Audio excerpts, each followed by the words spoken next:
22. É uns 22, não é? Que nós estamos, ou 21?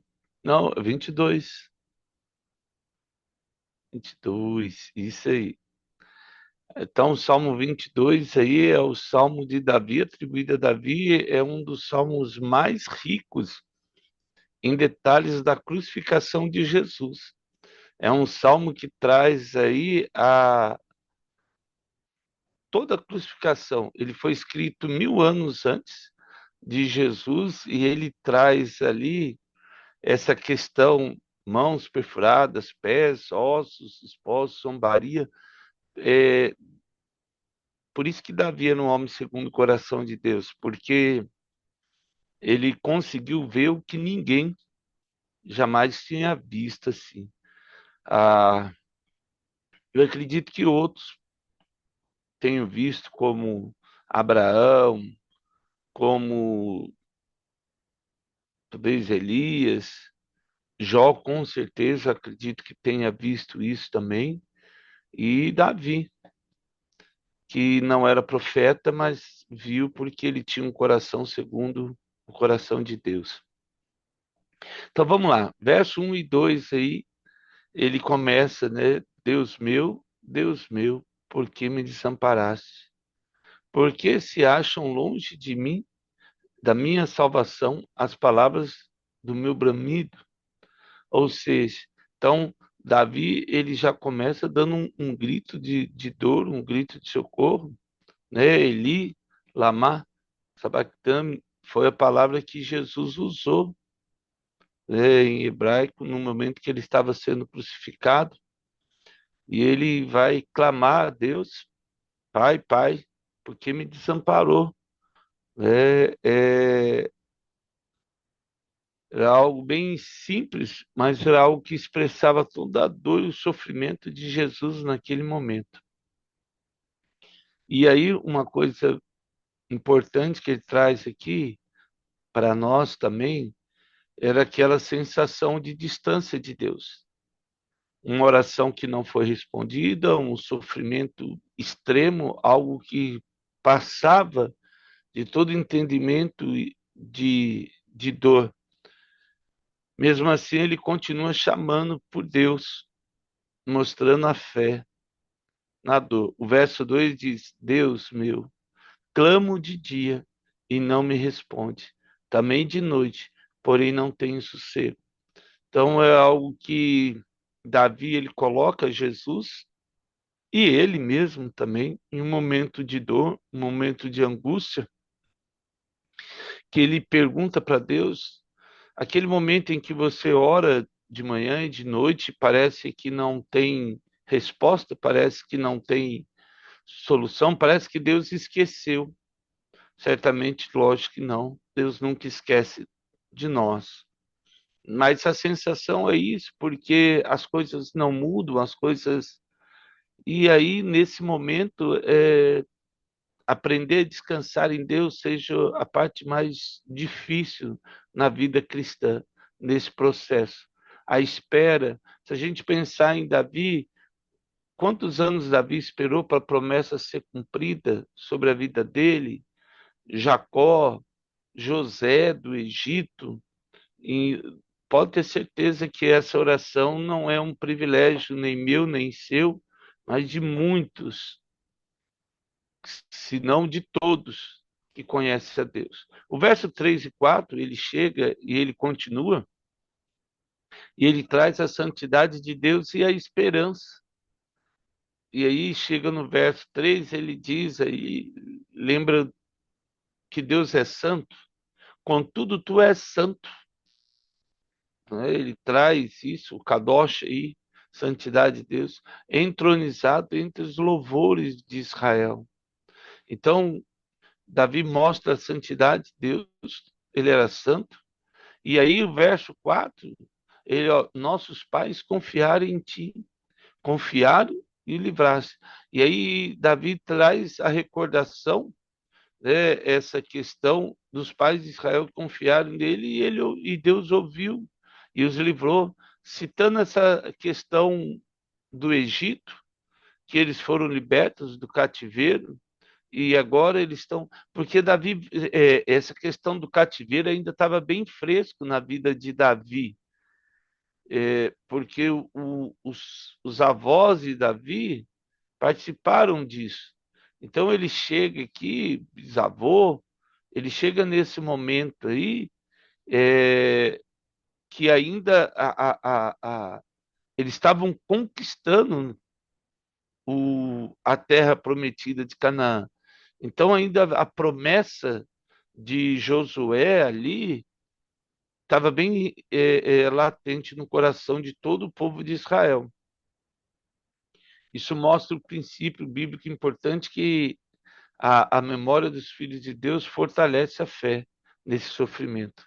Existe uma caixinha de promessa que seria legal quando você faz, daquilo que Deus tem prometido para você, um livro, que você vai anotando num caderno ou numa caixa, sei lá. Aí aquilo que o Espírito Santo te direcionar no caderno, eu acho que é melhor até. E você vai lendo de tempo em tempo, você lê e você fala, nossa, eu tenho uma promessa aqui. Eu tenho uma promessa que ainda não se cumpriu. E isso vai reativando a sua fé em Deus. E aí, o verso 5: a ti clamaram e se livraram, confiaram em ti e não foram confundidos. Essa questão da promessa de Deus sempre traz esse renovo. E aí, o verso 6 e 8 aí ele traz essa questão, a humilhação e desprezo, com relação à pequenez do homem, né? Mas eu sou verme e não homem, opróbrio dos homens e desprezado do povo. Se Davi, que era um herói de guerra, já percebia isso, talvez eu e você, com certeza, num lado assim, eu sou verme, não homem, aí, a vergonha e desprezo. Então, Davi talvez vivesse um momento de humilhação pública, talvez foi o caso de Batseba, porque com certeza aquilo foi um escândalo, uma mancha ali na biografia de Davi. As pessoas zombavam dele. A rejeição social foi muito. Porque essas questões assim, elas são muito. Sempre tem alguém para no momento de Absalão, se você entender que Absalão, o filho de Davi, ele ficava na porta da entrada do reino. Então, todo mundo que chegava lá, Absalão perguntava: qual que é a sua demanda? E o que o rei? Ó, o rei não vai nem olhar para você. E com certeza, Davi tinha muitas outras demandas, mas aí Absalão ganhou o coração do povo de Israel e o povo rejeitou Davi. E uma grande parte da população foi junto com Absalão. Então, esse foi um momento assim que realmente Davi viu essa rejeição social sobre a vida dele, as zombarias das pessoas, porque até outros líderes que andou com Davi se alinharam a Absalão e teve aí uma guerra civil novamente em Israel. E, e aí ele chega, né, e ele continua, o verso 7: todos que me veem zombam de mim, afrouxam os lábios e meneiam a cabeça, tipo fazendo um sinal, né? Tipo assim, nossa, olha lá a decepção, esperava tanto de Davi, olha só. Então, assim, era algo que era visível, mas Davi não podia fazer nada, porque se sentia errado, culpado, e era, no caso, mas se arrependeu, pediu perdão a Deus, estava nessa busca aí. O verso 8 ele desconfiou no Senhor, livre-o ele, salve-o, pois nele tem prazer. Davi, ele muda, toda hora ele tem essa. No momento em que o negócio está mais fervendo lá, ele simplesmente ele muda e fala: ó, confiou no Senhor, livre-o e salve. né? Pois nele tem prazer. Então, Davi, ele já coloca diante de Deus e fala: Ei, Senhor, eu tenho confiado em Ti, me livra, me salve. Né? Bem imperativo aqui, Davi, e ele chama isso aí. As pessoas dizem, confiou no Senhor, que ele o livre. Lembra lá quando Jesus estava na cruz? Ah, não diz que Elias te salva ali, né? Você não é filho de Deus? Peça a ele. As pessoas zombavam de Jesus. Essa é uma citação que remete lá. Então, eles esperavam, e Deus realmente livrou Davi das mãos de Absalão, das mãos dos inimigos de Davi. E lógico que a duras penas, vamos dizer assim, mas ele teve a vitória que ele precisou. E a confiança dele desde o nascimento, verso 9. Ele continua, Davi lembra, né, que Deus esteve com ele desde o nascimento, e isso é bem legal. Ele fala assim: ó, contudo, tu és quem me fez nascer. Então, Davi entende que ele tinha uma promessa, e essa promessa deveria ser cumprida irrevogavelmente. Eu e você temos uma promessa de Deus. Então, quando a pessoa nasce, quando uma pessoa nasce, eu entendo assim: quando uma pessoa nasce, nasce uma estrela no universo. O diabo percebe que alguém importante nasceu para a obra de Deus quando essa estrela ela reluz mais do que qualquer outra. Ela é muito próxima aí da Via Láctea, é algo assim que lá no Satanás não é bobo. Então, quando Moisés nasceu, ele viu a estrela de Moisés e brilhar, e aí ele mandou matar todas as crianças que nasciam no Egito, filho dos hebreus. Quando Jesus nasce, uma outra estrela vem, e aí Herodes manda matar todas as crianças, porque viram a estrela de Davi, de, de Jesus. Então, toda vez que alguém nasce, uma estrela nasce. E o diabo sabe disso. E ele ouve o choro da criança, e ali ele já começa a designar um exército de demônios para marcar essa criança, de vários motivos e várias coisas, para que ela se desvie do propósito de Deus. Então, Davi, ele chega no verso 9 e ele fala: Olha, tu me fez nascer e me preservaste, estando eu ainda no seio de minha mãe.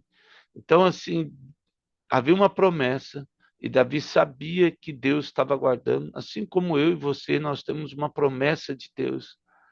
E por mais que a gente tente se desviar do caminho do Senhor, a mão de Deus está sobre nós e nos coloca de novo no caminho do Senhor, nos pesa de dia e de noite até a gente entender que nós temos uma promessa. Eu acredito que é bem assim, e, e esse é o plano de Deus para a nossa vida. Existe um relacionamento antigo que tem que ser renovado todos os dias com Deus na nossa vida. E a nossa dependência de Deus. A ti entreguei desde o meu nascimento, desde o ventre da minha mãe. Tu és, meu Deus. O legal é que Davi, ele mesmo diz assim, ó, a ti me entreguei. Ou seja, desde o meu nascimento. A eternidade está sobre a vida de cada pessoa. Ela só precisa entender que é uma filha amada, um filho amado de Jesus. E essa pessoa, às vezes, ela diante das marcas, ela não entende e esquece de confiar no Senhor. O verso 11, ainda, ele vai dizer assim, ó, não te distancies de mim, porque a tribulação está próxima e não há quem me acuda. Então, Davi talvez já estava vendo essa esse murmurinho de uma revolta que ia ser ocasionada pela vida de Absalão, e aí ele pede a ajuda do Senhor. E aí, a partir do verso 12 e 13, ele fala sobre esse ataque. Né? Muitos touros me cercam, fortes touros de Baçã me rodeiam. Os inimigos são comparados a animais aí, né? Um touro, e aí o verso 12, touros me cercam e touros de Baçã me rodeiam, né? Como o verso 13, contra mim abrem a boca como faz o leão, que despedaça e ruge. Então Davi coloca aí como dois animais extremamente poderosos, um touro e um leão, uma força, a violência e essa questão da perseguição. A partir do verso 14, aí ele traz o sofrimento físico extremo aí. Derramei-me como água e todos os meus ossos se desconjuntaram e o meu corpo fez como a cera, derreteu-se dentro de mim. A crucificação de Jesus foi algo assim, as chibatadas que Jesus sofreu nas costas, dilaceraram as costas de Jesus. Então, assim, a gente não tem, porque a Bíblia diz que até os ossos de Jesus ficaram expostos depois das chicotadas.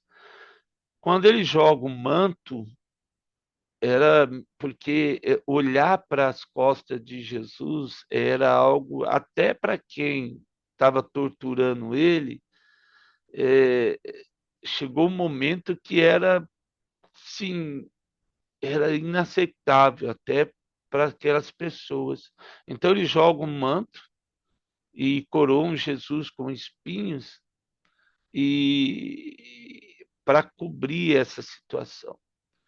Então, quando tira o manto e eles crucificam Jesus, não tem como imaginar a dor do corpo de Jesus em contato com aquela madeira cheia de ferpa. É, era algo assim que impensável um ser humano viver isso. E é triste quando a gente pensa que em meio século XX e XXI, as pessoas ainda são torturadas em nome de alguma coisa que eu não sei o que é. Nenhuma tortura é agradável, é algo que deve ser permitido, porque torturar a pessoa é o prazer maldito da humanidade em um gosto de ser mal contra a pessoa.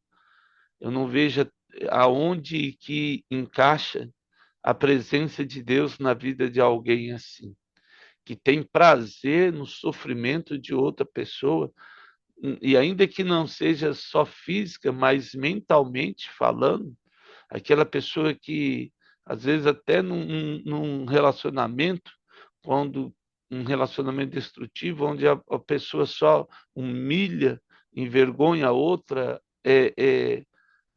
sabe, menospreza a outra, e isso é algo que não deveria existir. Porque tudo isso é uma tortura mental, física, emocional. Então, assim, de alguma maneira, Davi traz isso, porque o sofrimento ali era extremo. Jesus, na oração dele, a pele dele vai rompendo e vai pingando sangue. Quando o soldado fura ele, sai água do lado dele. Derreteu-se como água ali, é como dizer assim, acabou as forças, foi derramado, não, perdeu todo e qualquer tipo de força. O verso 15, secou-se o meu vigor, como um caco de barro, e a língua se me apega no céu da boca. Assim me deitas no pó da morte. Então, a língua de Jesus ali faltava a sede extrema. E aí, comparado a João 4, que diz, quando ele fala para a mulher samaritana, né? Se beber da água que eu lhe der, nunca mais terá sede, porque eu sou fonte de água viva a jorrar. E é como se toda a energia de Cristo, que saciaria toda a humanidade, se foi naquele momento da fonte, que era Jesus. O verso 16, e aí, lógico, me deita no pó da morte, o homem voltou para o pó. Cães me cercam, uma sucia de malfeitores me rodeia, traspassaram minhas mãos e os pés. E ali falando, né, quando Jesus é crucificado, que perfuraram ali. O verso 17, posso contar todos os meus ossos, eles me estão olhando e encarando para mim. Como eu falei, a crucificação de Jesus, as chibatadas. E aí o verso 18, reparte entre si as minhas vestes, e sobre a minha túnica deitam sorte. Então, lá no Novo Testamento, eles vão dividir. É que, infelizmente, não vai dar tempo de ler todos os textos, o Salmo é grande, mas fala da crucificação de Jesus. Todos os evangelhos falam dela em detalhes. E aí eles dividem a roupa, tiram sorte. E aí chega o verso 19 e 21, o clamor por livramento. E aí o verso 19, ele diz, tu, porém, Senhor, não te afastes de mim, força minha, apressa-te em me socorrer. E aí Davi vai descrevendo o sofrimento que ele está passando, o sofrimento de Jesus, e pede ajuda, né, não se afastar. Ele pede aí o livramento de Deus, ó, livra-me a minha alma da espada e das presas do cão, a minha vida. Então, e aí o verso 21, salva-me das falsas do leão ou do chifre do búfalo. Então, ele coloca novamente alguns animais que são fortes e poderosos, que podem arrancar a vida dele. E aí, a virada do salmo acontece a partir do verso 22. Os meus irmãos declararei o teu nome. Cantar-te-ei louvores no meio da congregação. E aí é esse caso de Davi, igual quando ele perde o filho, que ele simplesmente levanta depois que o menino é levado, toma banho e vai adorar a Deus. Ele dá uma guinada na vida assim, que às vezes assim, tipo, a pessoa fala, oxe, mas que doideira é essa aí? Ele vê o sofrimento dele e agora ele vai anunciar ainda o nome de Deus para os irmãos dele. O sofrimento não termina em derrota. O sofrimento tornou ele mais forte na presença do Senhor e mais confiante. E aí ele começa, ele vai e vai louvar a Deus. E aí ele chega, ó, e cantarei louvores no meio da congregação. Vós que temei o Senhor, louvai, glorificai vós todos, descendência de Jacó. Reverenciai vós todos, posteridade de Israel. Então ele ainda chama o povo para adorar a Deus, que Deus ouve os aflitos, Deus não despreza aí o sofredor, e aí ele continua, pois não desprezou nem abominou a dor do aflito, nem ocultou dele o rosto, mas ouviu quando lhe gritou por socorro. Então, Davi já chama o povo ali, e aí o verso 25, de ti vem o meu louvor, na grande congregação, cumprirei os meus votos na presença dos que temem. Os sofredores hão de comer e fartar-se. Aí, como o Salmo 23, louvarão o Senhor os que buscam, viva para sempre no vosso coração. E aí, o verso 27 a 31, ele traz essa adoração. Lembrar-se-ão, Senhor, e se converterão os confins da terra, perante ele se prostrarão todas as famílias das nações, pois do Senhor é o reino, é ele quem governa as nações. Então ele traz essa adoração mundial. O final do Salmo é um final universal aí, ele junta os gentios, e aí é uma afronta até o povo judeu na época, que eles acreditavam que só eles poderiam adorar a Deus. E aí Davi fala, ó, todas as nações do mundo vão te adorar, todos os opulentos da terra hão de comer e adorar. e todos que descem ao pó se prostrarão perante ele. Uma citação de 1 Pedro aqui. E até aquele que não pode preservar a própria vida, que não tem condições, vai adorar o Senhor, todos, sem exceção, todas as nações. E aí ele continua, né? E ele fala lá, o verso 30, a posteridade servirá, falar-se-á o Senhor de geração vindoura, hão de vir anunciar a justiça dele ao povo que há de nascer. Ele está falando de nós, a igreja. Contarão que foi ele quem o fez. Todo